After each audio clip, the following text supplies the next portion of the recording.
Some viewers may find the following video disturbing. Viewer discretion is advised.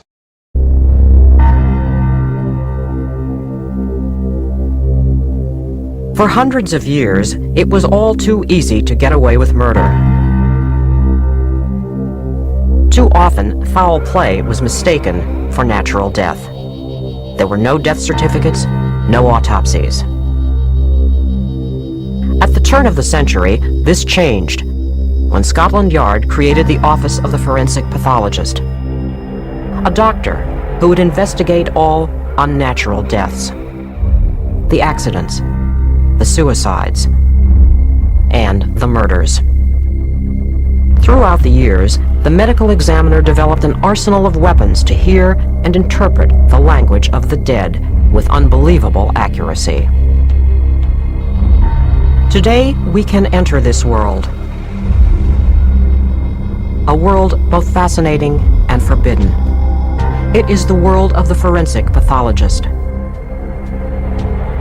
a world where the dead reveal their secrets to the living through the mysteries of the autopsy. Forensic pathology is the branch that focuses primarily on the cause of death by examination of the body. Following one's death, a medical examiner performs a post-mortem. This often occurs during the investigation of criminal law cases in some jurisdictions. Medical examiners and coroners also have the task of identifying the deceased body.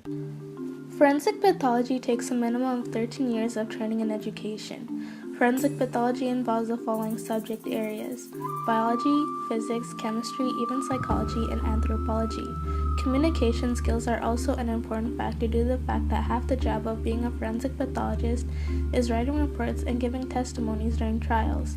A forensic pathologist must first earn a bachelor's degree, then a medical degree, either MD or DO. Extensive additional training is required, including 4 to 5 years in training of anatomic, clinical, and/or forensic pathology, and 1-year residency or fellowship in forensic pathology.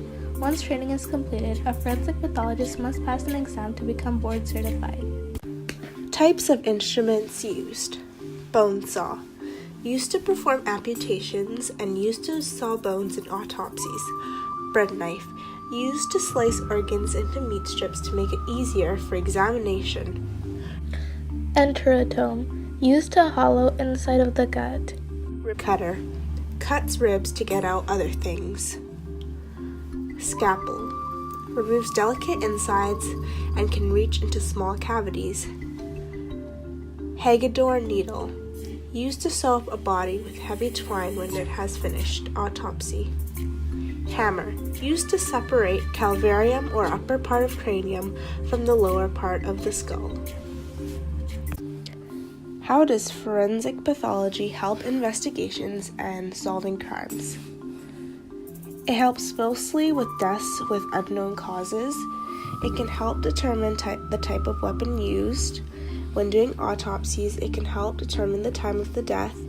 It can also identify the person when looking at body piercings and tattoos, and they can also look into DNA to see when the person died and how long ago.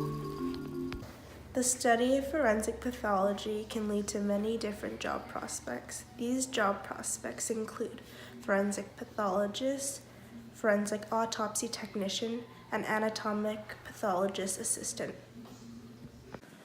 Forensic pathologist salaries, on average, range from $150,000 to $250,000 per year. Procedures that happen are usually done in a lab.